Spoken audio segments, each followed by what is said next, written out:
Nous sommes dans un hôpital de Ziguinchor, chef-lieu de la Casamance, dans le sud du Sénégal. C'est ici qu'ont été conduits les rescapés de la tuerie qui a fait 13 morts et une demi-douzaine de blessés samedi dans une forêt des environs.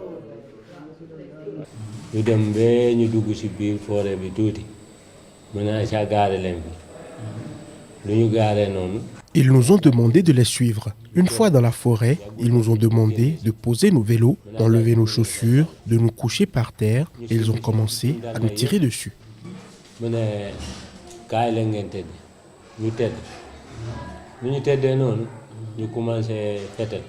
Une barbarie dénoncée par les autorités sénégalaises.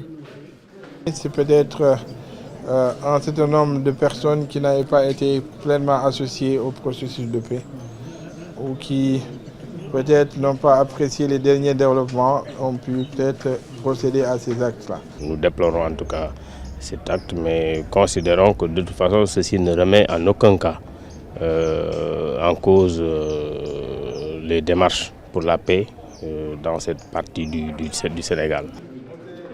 Cette attaque est survenue au lendemain de la libération de 2 combattants du mouvement des forces démocratiques de Casamance. La rébellion indépendantiste armée a d'ailleurs réagi à la tuerie, martelant son engagement à poursuivre le dialogue en faveur d'une issue heureuse à un conflit vieux de 35 ans. Ouverture du procès des militaires nigériens accusés d'atteinte à la sûreté de l'État. Impliqués dans le présumé coup d'État de juin 2015, les militaires sont emprisonnés depuis 2 ans. Au total, une vingtaine de personnes civiles et militaires sont concernées par l'affaire. 9 hauts gradés des forces armées nigériennes ont été identifiés comme étant les meneurs du putsch manqué. Outre les soldats, 14 civils ont également été incarcérés dans cette même affaire avant d'être remis en liberté le 24 mars dernier. À l'époque des faits, le ministre de la Défense nationale nigérien en poste avait affirmé que les officiers arrêtés projetaient de passer à l'action le 18 décembre 2015 au retour à Niamey du président Issoufou Mahamadou des festivités du 57e anniversaire de la proclamation de la République à Maradi. Les présumés putschistes ont été suivis pendant près d'1 mois avant d'être mis aux arrêts. Ils ont toujours nié les faits qui leur sont reprochés et clamé leur innocence.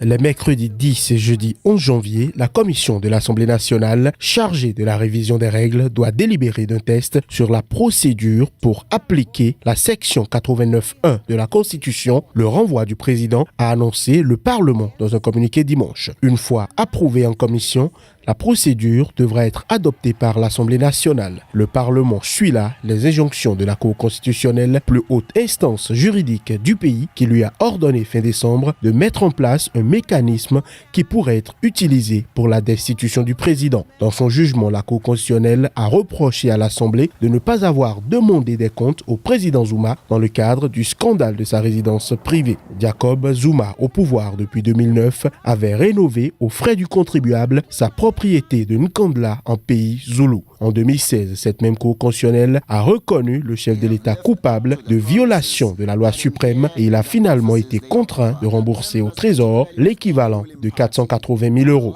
Jusqu'à présent, le Congrès national africain ANC, parti majoritaire au Parlement, a toujours soutenu Jacob Zuma de façon indéfectible. Mais le président, dont le second et dernier mandat expire en 2019, est englué dans plusieurs scandales de corruption qui salissent l'image de son parti et érodent sa base électorale. En décembre, il a essuyé un autre revers politique. Il a été remplacé à la tête de l'ANC par Cyril Ramaphosa, son vice-président, qui a fait campagne contre la corruption. Continuez à investir dans vos fermes, dans vos terres. Dans un communiqué, les sécessionnistes camerounais qui ont mis en place un council government présenté comme l'organe exécutif de ce qu'ils appellent l'État d'Ambazonie, dont Ayuk Tambe est le chef autoproclamé, ont affirmé que ce dernier ainsi que 8 de ses proches ont été arrêtés dans la capitale fédérale du Nigeria. Mais l'information a été démentie par un responsable des services de renseignement nigérians. Les autorités camerounaises n'ont pas non plus confirmé ces arrestations pour l'instant. Toutefois, dans la capitale du sud-ouest du Cameroun, plus précisément à Buea, certains pensent que cela ne permettra pas de résoudre la crise anglophone Mais d'autres estiment que ce coup de filet ramènera la paix dans la région. Jusqu'à hier, dans les réseaux sociaux que j'ai regardé en vidéo, il y a quelqu'un qui s'est prononcé en disant que ça ne changera rien et qu'ils ont déjà prononcé un autre président. Et qu'ils vont encore frapper encore plus fort. Donc c'est pour ça que je crois que c'est un problème qu'il faut prendre très au sérieux. Je ne pense pas que les prendre et les enfermer doit résoudre le problème. Je veux aussi dire à notre père, M. Paul Biya, que papa, on demande encore pardon. Nous, on demande encore pardon, s'il te plaît. Fais revenir ces gens-là et trouve un dialogue, quoi. Il doit faire revenir tous les Camerounais. Vous avez donné le discours, tout le monde a vu. On attend ce discours réalisé, comme vous avez donc parlé. L'Ambazonie, dont l'indépendance a été proclamée le 1er octobre 2017, est présentée par Ayuk També et ses collaborateurs comme une république dont ils n'ont pas publiquement défini les limites.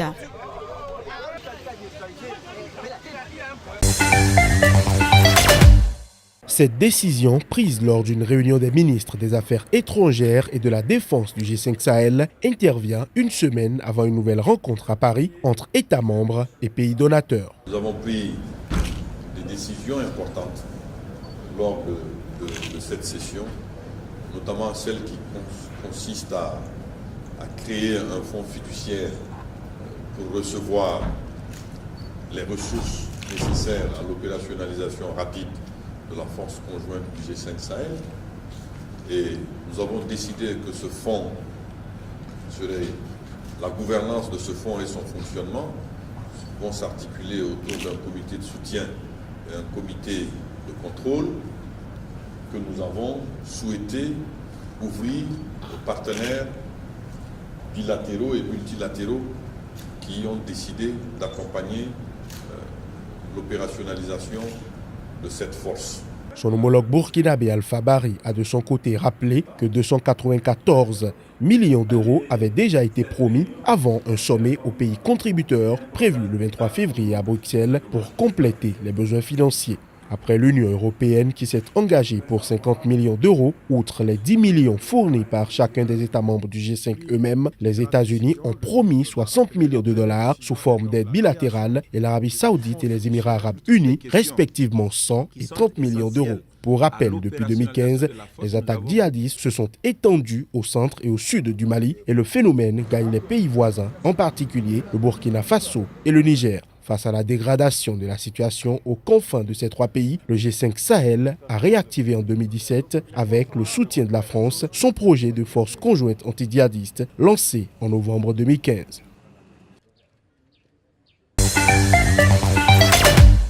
La défense du Congolais Jean-Pierre Bemba, condamné pour crime de guerre, a demandé mardi à la Cour pénale internationale CPI d'annuler le jugement de première instance, accusant les juges de manque d'impartialité. L'ancien vice-président congolais avait interjeté appel de sa condamnation en juin 2016 à 18 ans de prison pour crime de guerre et crime contre l'humanité. Riche homme d'affaires devenu chef de guerre, Jean-Pierre Bemba a été jugé responsable de la vague de meurtres et de viols commis par sa milice, le mouvement de libération du Congo MLC, en Centrafrique voisine entre octobre 2002 et mars 2003. Mais son avocat Peter Haynes a affirmé mardi en audience que les juges avaient choisi d'ignorer un grand nombre des preuves présentées par la défense.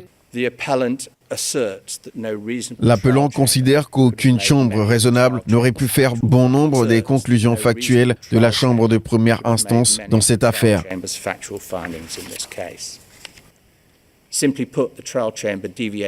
Dit simplement, la chambre de première instance s'est écartée si largement des conditions essentielles d'un procès équitable que le préjugé doit être présumé. Aucun jugement de première instance ne peut être maintenu dans de telles circonstances parce que l'appelant est incapable de trouver des preuves de cette injustice dans le texte du jugement de première instance. Reconnu coupable en vertu du principe de la responsabilité du commandant, Bemba avait été condamné à la peine la plus lourde jamais imposée par la Cour basée à La Haye. Ce jugement était également le premier de la CPI à mettre l'accent sur le recours au viol comme crime de guerre. Dans une affaire distincte, l'accusé avait été condamné en mars à 1 an de prison et 300 000 € d'amende pour subornation de témoins dans le cadre de son procès pour crime de guerre. Celui qui est surnommé le Mobutu miniature devrait s'adresser à la Cour au cours de cette audience prévue jusqu'à lundi. Organisée par le mouvement On a tout compris, la marche sur l'ambassade de la France à Bamako a été violemment réprimée par les forces de l'ordre.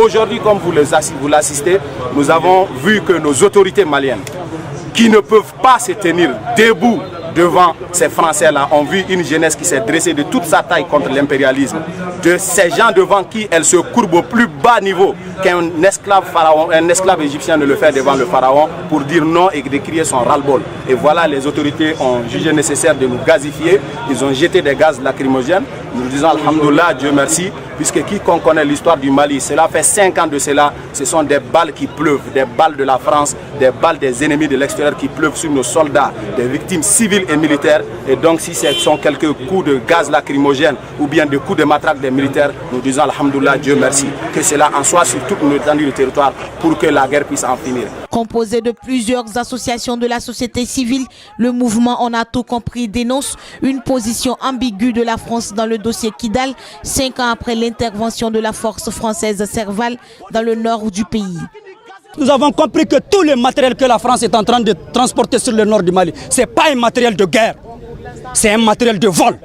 Et ça, nous avons compris que nos autorités n'ont plus la bouche, n'ont plus les yeux pour voir ça. Mais nous, le peuple souverain, nous avons vu ça et on va continuer à dénoncer. On va continuer à dénoncer et à aller plus loin pour montrer à l'Afrique que le mal de l'Afrique, c'est d'avoir rencontré la France sur son chemin. C'est le 10 janvier 2013 que la France est intervenue au Mali pour stopper l'avancée des forces djihadistes qui occupaient les 2/3 du territoire malien. D'où la symbolique de la marche de ce jour. La France était venue le 10 janvier 2013, c'est pour libérer les régions du Nord.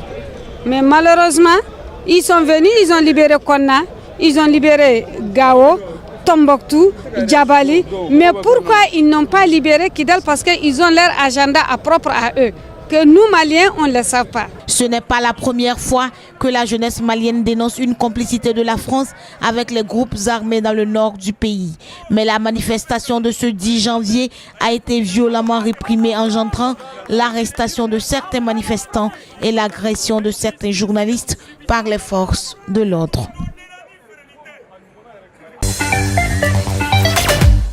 Surnommé Zenou, José Filomeno dos Santos, le fils de l'ex-président, a été limogé du fonds d'investissement souverain et remplacé par Carlos Alberto Lopez, un ancien ministre des Finances. José Filomeno dos Santos avait été mis en cause dans le scandale des Paradise Papers.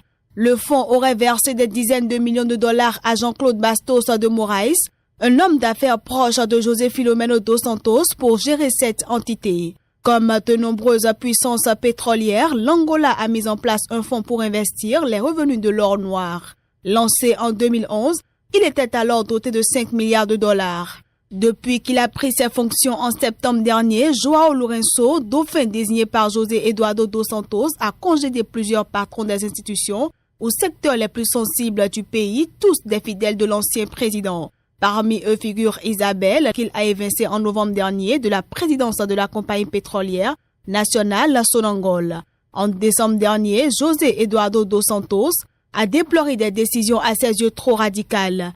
Mais ce lundi, à l'occasion d'une conférence de presse pour ses 100 jours au pouvoir, João Lourenço lui a répondu en niant toute tension avec son prédécesseur.